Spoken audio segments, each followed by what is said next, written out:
नमस्कार दोस्तों। पटना में ठंड तो बहुत ज़्यादा है और कोहरा का प्रभाव इतना ज़्यादा है कि एक हाथ की दूरी पर जो सामान रखा हुआ या जो लोग आपके पास खड़े हैं वो भी नहीं दिख रहे हैं। इस वक्त मैं जहां मौजूद हूं पटना कॉलेज के जनसंचार विभाग है। मेरे साथ मौजूद है मेरे कुछ साथी।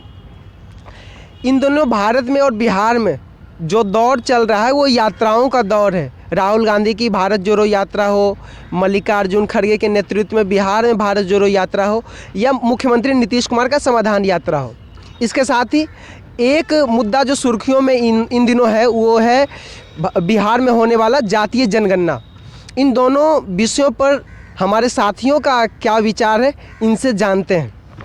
ऋषभ, समाधान यात्रा पर बिहार के मुख्यमंत्री नीतीश कुमार निकले हैं, इसको आप किस तरह से देखते हैं? क्या इसका राजनीतिक फ़ायदा के लिए किया जा रहा है या फिर सच में समस्याओं का समाधान करने के लिए नीतीश कुमार यात्रा पर निकले हैं? देखिए, एक नेता का हर कार्य जो होता है वो राजनीतिक फ़ायदे के लिए ही होता है। जनता का जो काम है वो आप ऑफिस में बैठ के भी कर सकते हैं। ऐसा कोई नहीं है कि नीतीश जी की कहीं पे खेत में जा रहे हैं, देख रहे हैं हल चला रहा है तो उसको ट्रैक्टर खरीद के दे देंगे, ऐसा तो बिल्कुल नहीं है। तो फिर वो जनता को अपने तरफ आकर्षित करना चाहते हैं, इसीलिए वो ये यात्रा पर निकले हैं। मुझे तो सिर्फ राजनीतिक फ़ायदा दिख रहा है इसमें, क्योंकि जनता का फ़ायदा तो 15 साल पहले, मतलब कि 2 साल पहले भी सोच सकते थे। 2 साल पहले भी वो मुख्यमंत्री थे, 2 साल पहले भी बिहार का यही हालत था। ऐसा नहीं है कि अचानक बिहार का स्थिति बहुत ख़राब हो गया या फिर वो अचानक से नए रूप में मुख्यमंत्री बने हैं। बहुत नए मुख्यमंत्री हैं, उनको जानना है कि मेरा जनता क्या चाहता है, तो उनको तो पता है कि उनका जनता क्या चाहता है। ये तो पूरा तरीके से राजनीतिक है। वो कहते हैं कि ज़मीनी हकीकत क्या है उससे वो रूबरू होना चाहते हैं। आपका कहना है कि नहीं, इसका राजनीतिक फ़ायदा है। इस समाधान यात्रा जो है इसका सिर्फ राजनीतिक फ़ायदा है या फिर कुछ इसका जन कल्याण के लिए भी किया जा रहा है? देखिए, जन कल्याण के लिए कार्य करना होता तो वो 15 साल में कर चुके होते। और जहाँ तक ज़मीनी स्थिति का बात है, वो तो पिछले साल भी वो ज़मीनी स्थिति जान सकते थे। ऐसा क्यों हुआ कि इलेक्शन नज़दीक आ गया तब उनको ज़मीन का स्थिति जानना है? भाई, ज़मीन तो 1 साल पहले भी था। तो ये पूरी तरीके से राजनीतिक है और ये कहीं ना कहीं एक रिफ्लेक्शन है बाकी पार्टियों के द्वारा किए जा रहे यात्रा पर, कि पहले किसी ने शुरू किया, अब उसको देखा देखी इन्होंने शुरू किया। हो सकता है कि कोई और शुरू करे। आपका दूसरे राज्यों में भी दूसरे पार्टियों के द्वारा यात्रा करने का कोशिश किया गया है, कुछ शायद बंद भी हो गया। लेकिन हाँ, अभी एक यात्राओं का दौर चला है जो चलते रहेगा 24 तक। एक प्रारूप में या दूसरे प्रारूप में कोई नेता आएगा, तो आप यात्रा करते रहिए।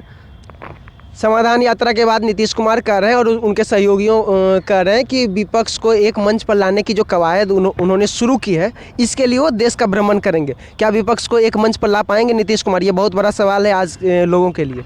देखिए, विपक्ष को एक मंच पर ला पाने से पहले सबसे बड़ा प्रश्न उस विपक्ष का नेता कौन होगा।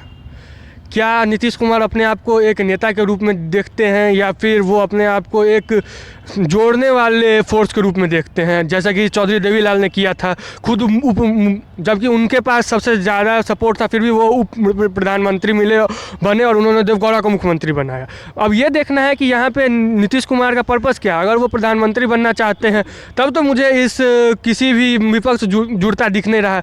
और वैसे भी देखा जाए तो विपक्ष को जोड़ना बहुत ही मुश्किल कार्य है, क्योंकि आप जब विपक्ष जोड़ने का बात कर रहे हैं तो आप एक राज्य की एक पार्टी, 28 राज्य की 28 पार्टी को जोड़ने का बात कर रहे हैं। तो हर राज्य में हर पार्टी मजबूत है। हर राज्य में अगर हर पार्टी को 5-7 सीट आएंगी तो हर पार्टी यही चाहेगा कि मैं ही मुख्यमंत्री बनूं, मैं ही प्रधानमंत्री बनूं, मेरा ही नेता मंत्री बने। तो यह बहुत ही मुश्किल काम है, क्योंकि यहाँ पे कोई भी आज के दिन में भारत, अगर कांग्रेस को छोड़ दिया जाए तो कोई भी पार्टी ऐसा नहीं है जो कि मल्टीपल स्टेट्स में उसका वजूद है। तो मुझे ये बहुत ही मतलब कि काम करने लायक नहीं लग रहा। विपक्ष का जुड़ना बहुत ही मुश्किल है।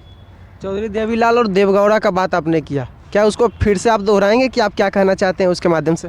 देखिए, जब उस समय का बात था, मुझे याद नहीं है कि देवगौड़ा ही थे या फिर मुझे देवीलाल याद है, शायद देवगौड़ा नहीं थे, माफ़ करिएगा।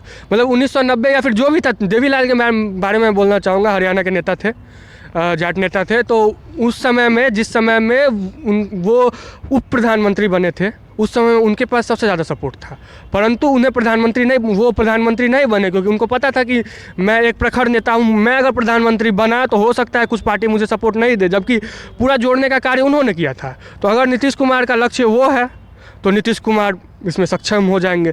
लेकिन अगर नीतीश कुमार का लक्ष्य है वाजपेयी बनना, तो तो फिर इसमें नीतीश कुमार मुझे सक्सेसफुल नज़र नहीं आते हैं। नीतीश कुमार तो खुद को प्रधानमंत्री की रेस से बाहर कर चुके हैं। वो बोल चुके हैं कि प्रधानमंत्री का चेहरा विपक्ष मिल के एक बार ये तय करेगा, लेकिन वो इस रेस में नहीं है। अब एक बात बताइए, नीतीश कुमार ये बोलते हैं, उनके करीबी बोलते हैं कि नीतीश जी मुख्यमंत्री पद छोड़ के प्रधानमंत्री बनेगा। नीतीश जी की बात सुने कि उनके करीबी लोगों की बात सुने।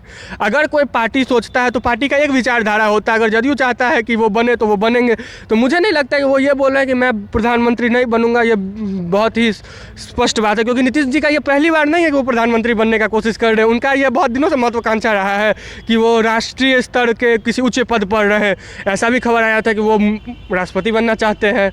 हाँ, ये विपक्षी एकता को विपक्षों को एक मंच पर लाने की जो कवायद है, किस और करवट बदलती है, इसमें अभी समय है देखने के लिए कि इसमें भारत जोड़ो यात्रा जब राहुल गांधी की समाप्त होती है, 24 में चुनाव है, उसके बीच क्या होता है।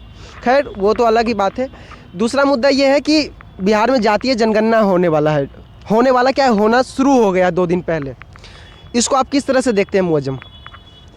देखिए, बिहार में जो जातिगत जनगणना हो रही है, ठीक है ना, ये है कि नीतीश जी है कि वो पता लगाना चाह रहे हैं कि उनके कितने वोटर हो सकते हैं, ठीक है। क्योंकि तमाम जगहों पे अगर देखिएगा तो हर जगह हर क्षेत्र में कोई ना कोई जात के लोग ज़्यादा हैं, कोई जात के लोग कम हैं। और चुनाव में जो टिकट देने का भी बात आता है तो पार्टी उसी को टिकट देती है जिसका समाज में ज़्यादा जात के लोग होते हैं, ठीक है। नेता हमेशा कहते हैं कि हम लोग अब जाति से ऊपर उठ चुके हैं, अब वोटर जो है हमारा वो जात पात नहीं देखता है, लेकिन ये गलत बात है। आप कहीं का भी चुनाव उठा करके देख लीजिए, हर जगह उसी पार्टी के उसी नेता को टिकट दिया जाता है जो उस एरिया में सबसे ज़्यादा वोटरों का अधिक होता है। मतलब जो जिस पार्टी में है, ठीक है, वहाँ एक एरिया में जो ज़्यादा वोटर होते हैं उन्हीं के वोटरों को क्या किया जाता है कि नेता बनाया जाता है। आप कहीं भी देख लीजिए। आपके हिसाब से जातीय जनगणना का भी राजनीतिक फ़ायदा ही है? हाँ है इसको, लेकिन सिर्फ बोला जाए कि जेडीयू के लिए है, ये गलत बात है। क्योंकि ये ऑफिशियली रहेगा और सब पार्टी इसका फ़ायदा उठा सकते हैं। बिहार में लोकसभा का 40 सीट है और सब पार्टी इससे जो पूरा जो ब्यौरा निकलेगा इसका सब कोई इस्तेमाल सही से करेगा। अब बीजेपी तो इससे पीछे हटने वाला है नहीं। बीजेपी तो उसको तो पता ही है कि कैसे इस्तेमाल किया जाता है। महागठबंधन में कांग्रेस है जी। कांग्रेस का जो भारत जोड़ो यात्रा है राहुल गांधी के नेतृत्व में राष्ट्रीय स्तर पर तो निकला ही है, साथ में राष्ट्रीय अध्यक्ष जो मल्लिकार्जुन खड़गे हैं उनके नेतृत्व में बिहार में निकला है भारत जोड़ो यात्रा, जो बांका से प्रारंभ हुआ है। साथ ही समाधान यात्रा भी निकला है। समाधान यात्रा की खबरें मीडिया में ज़्यादा आ रही हैं भारत जोड़ो यात्रा के अपेक्षा में। क्या आपको नहीं लगता है कि ये एक ही गठबंधन के अंदर 2 अलग तरह की जो प्रतिस्पर्धा है वो देखने को मिल रही है कि दोनों पार्टी जो है अपना आधार मजबूत करना चाह रही है? देखिए, जहाँ तक समाधान यात्रा का बात है वो सिर्फ जदयू का नहीं है, वो जदयू और राजद का मिला के है। और जहाँ तक भारत जोड़ो यात्रा का सवाल है, आपने मल्लिकार्जुन खड़गे जी का नाम लिया, तो प्रश्न पहला यह है कि कांग्रेस बिहार में अपने आप को किस रूप में देखती है। क्या कांग्रेस अपने आप को बिहार में एक ऐसे पार्टी के रूप में देखती है जो कि पूर्णतः अपने बदौलत जीतने में सक्षम है?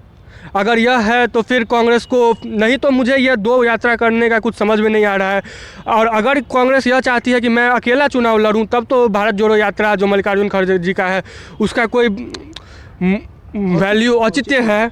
परंतु अगर वह ये चाहती है कि मैं महागठबंधन में ही लड़ेगा कांग्रेस, तब इसका कोई औचित्य नहीं है। क्योंकि 40 सीट में सब जानते हैं कांग्रेस को कितना सीट मिलने वाला है। क्योंकि मैं कोई कटाक्ष नहीं कर रहा हूँ, 2014 इलेक्शन में भी वो लोग लड़े थे, कांग्रेस को कितना सीट मिला, कांग्रेस कितना जीता। तो यह बहुत ही कांग्रेस के सोच पे डिपेंड करता है कि वो जो भारत जोड़ो यात्रा है वो बिहार में कितना सक्सेसफुल होगा। भारत जोड़ो यात्रा हो बिहार में या राष्ट्रीय स्तर पर समाधान यात्रा हो नीतीश कुमार का, इसमें जो लोग उमड़ रहे हैं, भीड़ जो नीतीश कुमार से मिलने के लिए या राहुल गांधी से मिलने के लिए जो लोग आ रहे हैं, क्या आपको लगता है कि वो भीड़ वोटर में तब्दील हो पाएगा? सबसे पहले देखिए, ये दोनों जो यात्रा है, ये दोनों यात्रा अलग अलग है। नीतीश कुमार पिछले 17 साल से राज्य के मुख्यमंत्री हैं। वो अगर जनता का काम करना चाहेंगे तो वो जनता दरबार में भी बैठ करके काम कर सकते हैं। उनको अगर कुछ भी गलत लगता है तो वो पार्लियामेंट में बिल ला करके संशोधन करके भी काम कर सकते हैं, विधानसभा में।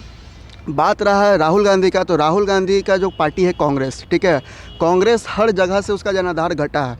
तो कांग्रेस अपने जनाधार को बढ़ाने के लिए भारत जोड़ो यात्रा कर रही है। तो अगर आप देखिएगा तो दोनों जो पार्टी का जो यात्रा करने का मुद्दा है वो अलग अलग है। राहुल गांधी के पास पावर नहीं है, वो चाह करके भी कुछ कर नहीं सकते हैं। वो जॉब नहीं दे सकते हैं, वो हेल्थ में कुछ नहीं कर सकते, वो फाइनेंस में कुछ नहीं कर सकते, वो सिर्फ सुझाव दे सकते हैं। लेकिन नीतीश कुमार कर सकते हैं। वो कहीं भी कुछ गलत लगता है तो वो तुरंत में अधिकारी को बदल सकते हैं, दूसरे अधिकारी को लगवा सकते हैं, रात में 12-1 बजे भी काम करवा सकते हैं। लेकिन राहुल गांधी ये चीज़ नहीं कर सकते हैं। तो दोनों यात्रा का मतलब अलग है।